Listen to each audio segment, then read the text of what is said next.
जो बच्चे हैं पढ़ाई को आगे बढ़ रहे हैं और उनके तमाम जो हमारे पेरेंट्स हैं जो जिद्दोजहद में अपने बच्चों के बेहतर शिक्षा के लिए, बेहतर व्यवस्था के लिए दिन रात बहुत मेहनत कर रहे हैं। आप सभी साथियों का बहुत बहुत धन्यवाद।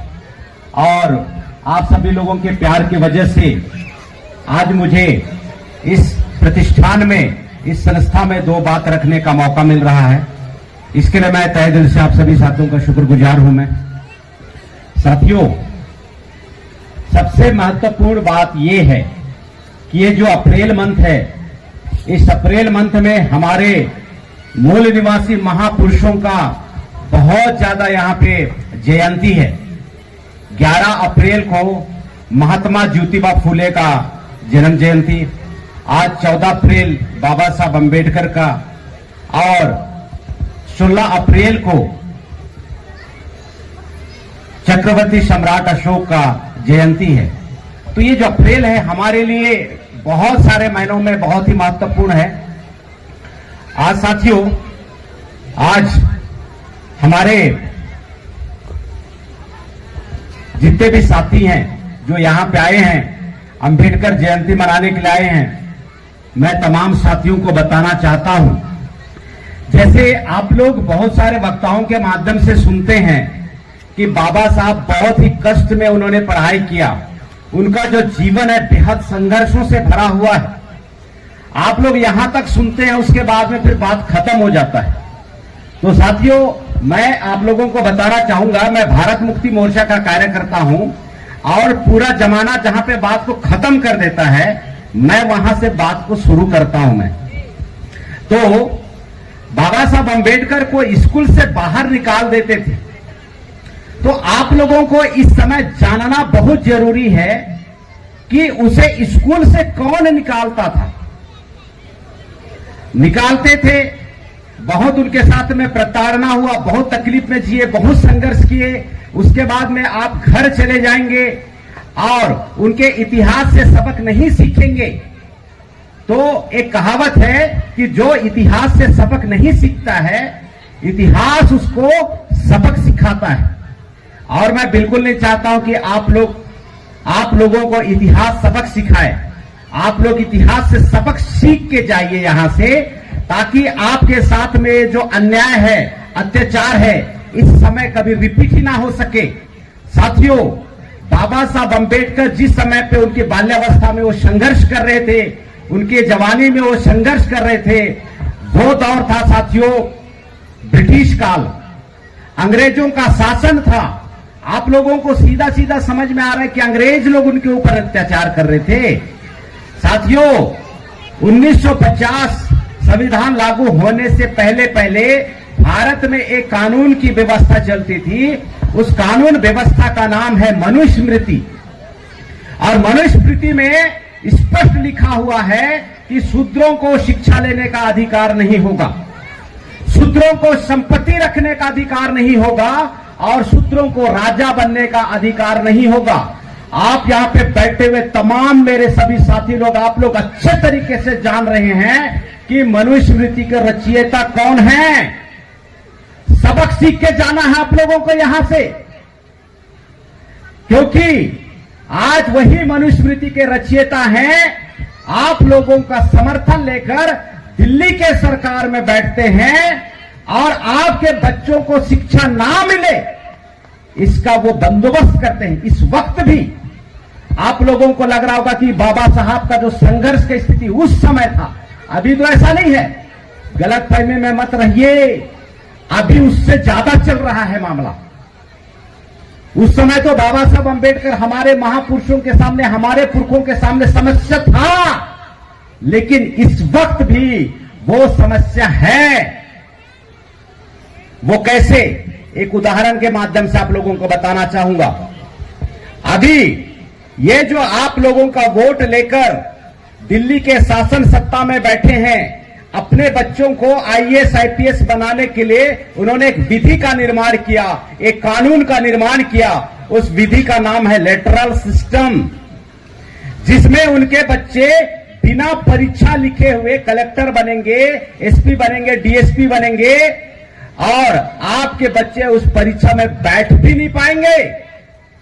मेरा बताने के पीछे का मकसद यह है साथियों, संदर्भ यह है कि उस समय शिक्षा का दरवाजा हमारे पुरखों के लिए बंद था और इस वक्त भी शिक्षा का दरवाजा लगभग 50% बंद है। हम लोग इस शाला में जरूर पढ़ा रहे हैं अपने बच्चों को, लेकिन यहां पे सामने वाले जो शिक्षा को छीन रहे हैं वे लोग आपको सर्व शिक्षा अभियान की पढ़ाई पढ़ाने के लिए आप लोगों को मजबूर किया है और उन लोग अपने बच्चे लोगों को अंतरराष्ट्रीय पाठ्यक्रम की शिक्षा को पढ़ा रहा है। ये दोनों शिक्षा में जमीन और सातवें आसमान का फर्क है।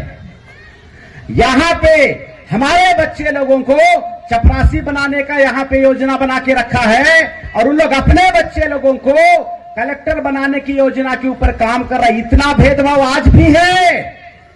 इसलिए साथियों मैं आप लोगों को बताना चाहता हूं, सबक सीख के जाना है आप लोगों को। सबक सीखेंगे तो आप अपने बच्चों को समता और स्वतंत्रता दे पाएंगे।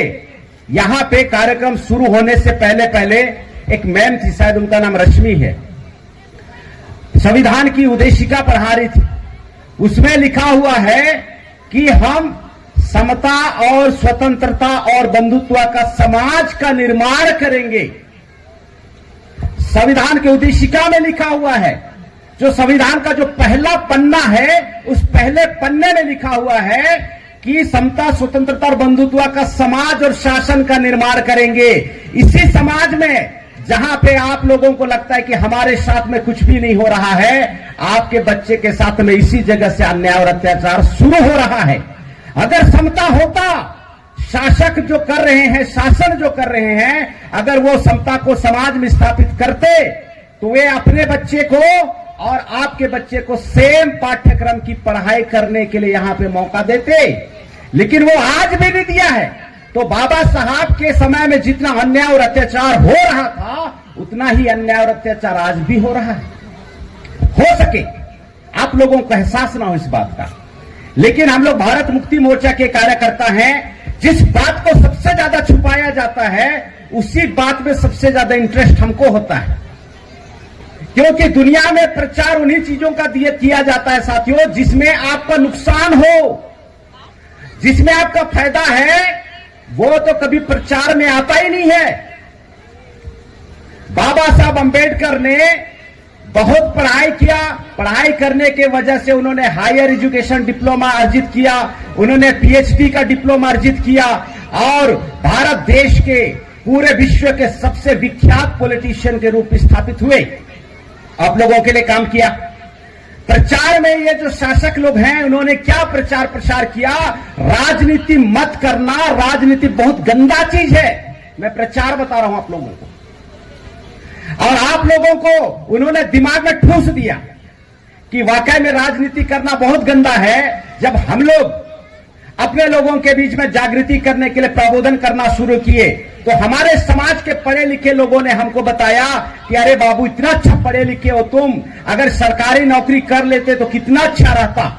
सोचो, जिस बाबा साहब अंबेडकर के संघर्षों के बदौलत हमारे पूरे लोगों का जीवन स्तर बेहतर हुआ, वही बेहतर स्थिति को जीवन जीने वाले लोग क्या बोल रहे हैं कि अगर आप सिर्फ पढ़ाई करके सरकारी नौकरी कर लिए होते तो ज्यादा अच्छा होता। उनके लिए संघर्ष करने वाला दुनिया का सबसे बढ़िया पॉलिटिशियन बाबा साहब अंबेडकर, उसके बदौलत संविधान लिखा गया, संविधान में अधिकार मिले, अधिकार में नौकरी मिला और नौकरी मिलने के वजह से पैसा आया।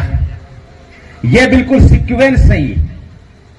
बाबा साहब के वजह से, एक बार और रिपीट कर रहा हूं ताकि यह बात आपके दिमाग में घुसा रहे, बाबा साहब के संघर्षों के वजह से संविधान लिखा गया, संविधान में अधिकार मिला, अधिकार में नौकरी मिला और नौकरी के बदौलत पैसा मिला। शुरुआत कहां से हुआ? एक पॉलिटिशियन से हुआ, एक राजनीतिज्ञ की वजह से शुरू हुआ साथियों। और आप लोगों को गुमराह करने के लिए बोला जाता है राजनीति मत करना बहुत गंदा चीज है। तो मैं आप लोगों को ये तमाम इतिहास क्यों बता रहा हूं, ताकि आप लोग इस वक्त में सबक सीख के जाएं ताकि दोबारा धोखा ना खा सकें। साथियों, हमारे जो महापुरुष लोगों ने जो संघर्ष किया है हमारे समाज को स्टेब्लिश करने में, वो अपने आप में इतिहास है। इस इतिहास को छुपाया गया, इस इतिहास को आपसे दबाया गया ताकि आप लोग असलियत को ना समझो। ये तो बाबा साहब की बचपन की संघर्ष की बातें मैं आपको बता रहा हूं। उसके बाद में बाबा साहब जब जवान हुए, ताउमर किनके साथ में लड़ाई लड़ा? ताउमर साथियों, इस समाज के जो एसटी, एससी, ओबीसी माइनॉरिटी के जो दुश्मन हैं, जो डीएनए के आधार पर विदेशी हैं, उनके साथ में निरंतर वो लड़ाई लड़े। पूरा जीवन पर्यंत वो अपने जीवन के अंतिम क्षणों तक उन्हीं से लड़ाई लड़ते रहे। और बाबा साहब ने अपने संघर्षों के दरमियान में प्रबोधन में जागृति देते समय उन्होंने एक बात कहा कि मेरी जय जयकार करने के अलावा, मेरी जय जयकार करने से बेहतर आप मेरे अधूरे कामों को पूरा करने में आप अपनी जान की बाजी लगा देना, ऐसा वो बोलते हैं।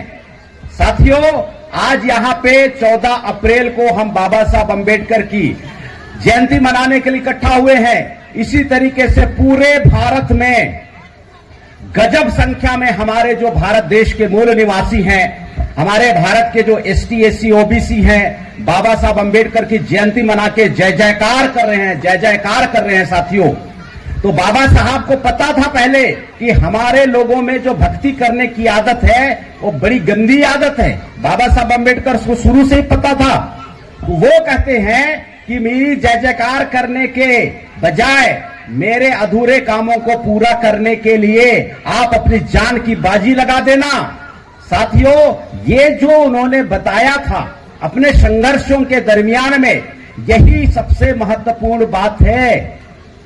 आप लोग यहां से जाने के बाद में गांव चले जाएंगे, अपने घर चले जाएंगे और कल आप अपने डेली रूटीन में मस्त हो जाएंगे। आपको क्या लगता है एक दिन बाबा साहब अंबेडकर की जयंती मनाने से हमारे समाज में जो समस्या है वो खत्म हो जाएगा क्या? मैं आप लोगों से जानना चाहता हूं, खत्म हो जाएगा क्या? खत्म हो जाएगा क्या एक दिन जयंती मनाने से? मैं थोड़ा सा कम सुनाई, मेरे को कम सुनाई देता है, मेरे को सुनाई भी नहीं दे रहा है। मैं आप भी लोगों से पूछ रहा हूं, एक दिन जयंती मनाने से समस्या खत्म हो जाएगा क्या? समस्या खत्म हो जाएगा क्या? यहां से जाने के बाद में असली काम आपका शुरू होता है। मैं आपको यहां पे सांकेतिक रूप से बता रहा हूं कि आपके समाज के जो दुश्मन है दिन रात सक्रिय होके आपके बच्चों की भविष्य को खराब करने में लगे हुए हैं।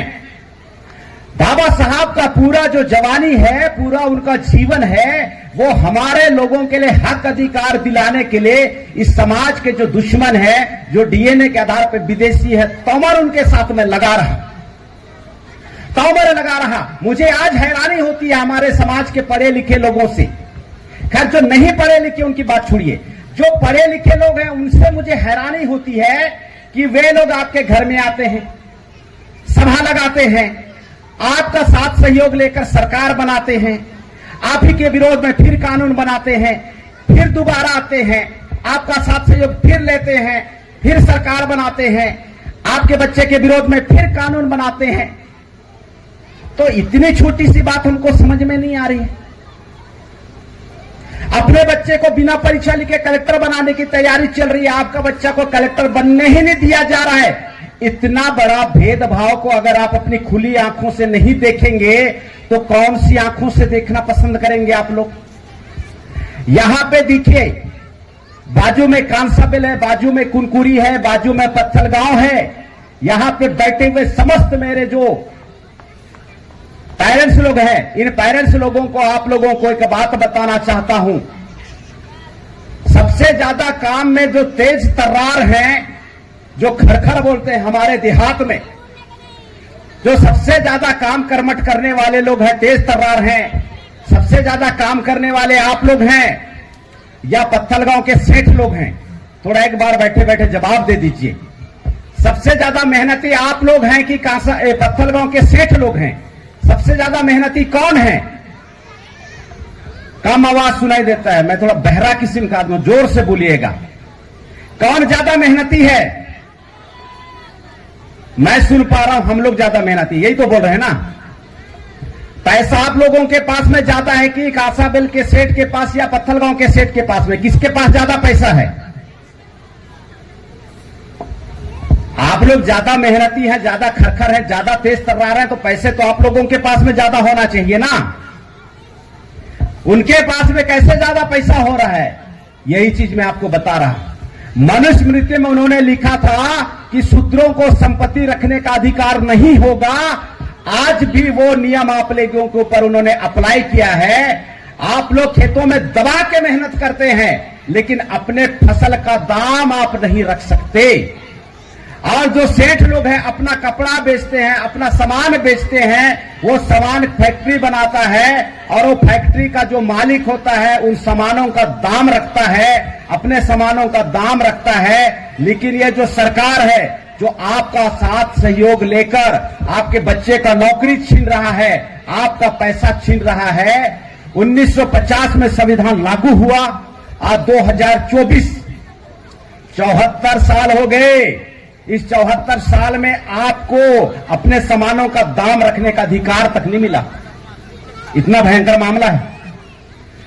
तो साथियों फिर वो दोबारा भी 2024 में और आएंगे, आपको फिर बेवकूफ बनाएंगे, फिर आपका साथ सहयोग लेंगे, फिर सरकार बनाएंगे, उसके बाद में सीधा सीधा आपको कब्र में डाल देंगे लोग। इसलिए साथियों अपना विवेक का इस्तेमाल करना। आदरणीय सुनील खलखोजी ने एक बहुत अच्छी बात बोली कि किसी भी बात को इसलिए मत मानना कि किसी किताब में लिखा है या कोई प्रभावशाली आदमी बोल रहा है। यह सदा सदा के लिए फार्मूला है आप लोगों का। किसी भी बात को आपको इसलिए नहीं मानना है कि किसी किताब में लिखा है या कोई प्रभावशाली आदमी बोल रहा है। किसी भी बात को तब मानना जब उस बात को आप अपने बुद्धि के कसौटी में खरा उतारोगे। अगर सही है तो मानना और गलत है तो कभी मत मानना। यह फार्मूला हर बार आपको इस्तेमाल करना है। अभी आपके गली में, आपके चौराहे में, आपके घर में, अभी आंगन में बहुत सारे लोग आएंगे, उसके बाद में बोलेंगे कि ये जो पार्टी है ये आपका पार्टी है, हमें वोट दो। आप लोगों को दिमाग लगाना है, आप लोगों को उस बात को अपनी कसौटी में खरा उतारना है कि ये जो लोग हैं हमारा वोट लेके हमारे बच्चों के साथ में क्या कर रहे हैं, ये हमारे साथ में क्या कर रहे हैं, वे अपने बच्चों के लिए क्या कर रहे हैं। ये तमाम चीजों को इधर कसौटी में खरा उतारना साथियों। और अगर मानने योग्य बात ना हो तो कभी मत मानना। और गौतम बुद्ध साहब ने एक और बात बोला था, जब वो बेहद प्रभावशाली तरीके से लोगों का जीवन को बेहतर कर रहे थे तो एक इंसान प्रभावित होकर उनके पास में पहुंचता है और वो बोलता है कि हे बुद्ध, मुझे आपकी तरह बनना है। आप इतना शांत, इतना सुशील, आप कैसे रहते हैं? आप वो फार्मूला मुझे बताओ। मैं आप ही की तरह मैं बनना चाहता हूं, आपसे सीखना चाहता हूं, मैं आपको गुरु बनाना चाहता हूं। ऐसा वो सज्जन पुरुष जाते हैं और बाबा साहब गौतम बुद्ध के पास में ऐसी बातों को रखते हैं। तो गौतम बुद्ध ने मंद मंद मुस्कुराते हुए उससे कहा कि अगर आपको ये ज्ञान को सीखना है साथ, तो आप अगले दिन सुबह सुबह भोर के समय में आप मेरे पास में आइएगा, मैं आपको गुरु शिक्षा दूंगा। और साथियों वो जो सज्जन है उतावलापन में गौतम बुद्धा के पास में जाते हैं और गौतम बुद्धा अपने योग में लीन रहते हैं, आंखें बंद करके योग करते रहते हैं। उस दरमियान वो सज्जन पुरुष जाके उसके सामने खड़े हो जाते हैं। तो गौतम बुद्धा कुछ समय के बाद में उसको आभास होता है कि कोई तो आए हैं यहाँ पे। अपनी आंखें खोलते तो देखते हैं कि जो कल मुलाकात किया था वो सज्जन पुरुष आके वो ज्ञान की बातों की प्राप्ति, ज्ञान की प्राप्ति की बातें कर रहा है। तो गौतम बुद्धा ने कहा चलिए हम लोग अभी काम शुरू करते हैं। तो साथियों बाजू में एक बहुत बड़ा पत्थर रहता है, कम से कम इतना बड़ा पत्थर। उस पत्थर को बोलता है कि इस पत्थर को आप उठा लो और मेरे साथ में चलो। तो बाबा वहां पे जो गौतम बुद्धा है, गौतम बुद्धा किसी तरह के शरीर में कोई वजन उठाए बगैर बहुत हल्के फुल्के अंदाज में चलते जा रहे हैं और जो गुरु कृपा पाने के लिए जो सज्जन आए हुए थे, वो बड़ा सा पत्थर को उठा के चल रहे हैं।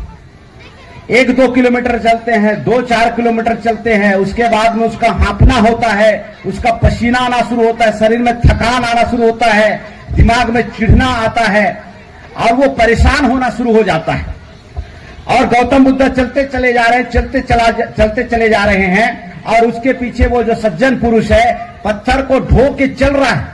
कैसे चल रहा है? पूरा गर्मा घट चल रहा है, पूरा परेशान हो गया, पूरा दिमाग उसका चिड़चिड़ा गया और अंदर अंदर गौतम बुद्धा को कोसना शुरू कर दिया। अरे ये कैसा महात्मा है, ये कैसा गुरु है, अपने आप खाली खाली चल रहा है और मुझे इतना बड़ा पत्थर को ढुआ के चलवा रहा है। साथियों, काफी समय चलने के बाद में उसकी बर्दाश्त की हद खत्म हो जाती है, उसकी बर्दाश्त की हद खत्म हो जाती है, तो वो बोलते हैं, गुरुवर आप हमें कैसे शिक्षा दे रहे हैं? गुरुवर आप हमें कैसे शिक्षा दे रहे हैं? यह जो पत्थर है मेरा प्राण निकालने वाला है, आप मुझे देख तक नहीं रहे हैं और आप चलते चले जा रहे हैं, आप कैसे शिक्षा देते हैं? बिल्कुल चिढ़ गया साथियों। तो गौतम बुद्धा ने बड़े प्रेम से मुस्कुराते हुए कहा कि यह जो पत्थर है, यह पत्थर को तुम अभी तक ढोए हो? तो वो सज्जन पुरुष बोलते हैं, आप ही ने तो कहा तो ढोने के लिए। तो गौतम बुद्धा कहते हैं, इस पत्थर को ढोने के वजह से परेशानी किसको हो रहा है? सज्जन पुरुष बोलता है, मुझे परेशानी हो रही है। शरीर तकलीफ में किसका है? बोलता है, मेरा शरीर तकलीफ में हो रहा है। पीड़ा किसको हो रहा है? पीड़ा मेरे को हो रहा है। तो अगर सब कुछ तेरे को हो रहा है, पीड़ा तेरे को हो रहा है, तकलीफ तेरे को हो रहा है, तकलीफ तेरे को हो रहा है, तो ये पत्थर को कौन छोड़ेगा? तो वो बोलता है कि पत्थर तो मुझे ही छोड़ना पड़ेगा। तो साथियों, इस कहानी से एक सबक मिलता है, बहुत महत्वपूर्ण सबक है। ये जितनी भी जो शोषण है, अन्याय है, अत्याचार है, शिक्षा को लेके, पैसे को लेके, शासन को लेके, सत्ता को लेके आपको नहीं दिया जा रहा है, आपको नहीं दिया जा रहा है। मैं आप लोगों को बताना चाह रहा हूं कि ऐसे लोगों को, ऐसे संगठन को, ऐसी पार्टी को ढोके क्यों चल रहे हो? आज 14 अप्रैल 2024 अंबेडकर जयंती के अवसर पर अब सबक सीख के जाओ। जो तेरे परिवार को तकलीफ दे रहा है, जो तेरे बच्चे को तकलीफ दे रहा है, जो तेरे स्वयं को तकलीफ दे रहा है, उस पत्थर रूपी संगठन को, उस पत्थर रूपी पार्टी को पकड़ के मर के चलने की क्या जरूरत है? उसको छोड़ के फेंको, हल्का फुल्का हो जाओ और अपने हक अधिकार की लड़ाई अपने मूल निवासी महापुरुषों के साथ में शुरू करेंगे तो साथियों, हमारा जो समाज का कल्याण हो जाएगा, कल्याण हो जाएगा, कल्याण हो जाएगा। इतनी ही बातें आज के इस अवसर पर बोलकर साथियों मैं अपनी बातों को समाप्त करता हूं। आप सभी साथियों का बहुत बहुत धन्यवाद। एक बार जोरदार नारा लगाएंगे, बोल 85, जय मूल निवासी, बोल 85, जय मूल निवासी। बाबा साहब तेरा मिशन अधूरा, हम करेंगे उसको पूरा। थोड़ा जोर से चिल्ला के बोलिएगा, मैं बहरा किस्म का आदमी हूँ, मैं कम सुनता हूँ। बाबा साहब तेरा मिशन अधूरा, हम करेंगे उसको पूरा। बाबा साहब तेरा मिशन अधूरा, हम करेंगे उसको मिलके पूरा। बाबा साहब तेरा मिशन अधूरा, हम करेंगे मिलके पूरा। बहुत बहुत धन्यवाद। जय मूल निवासी।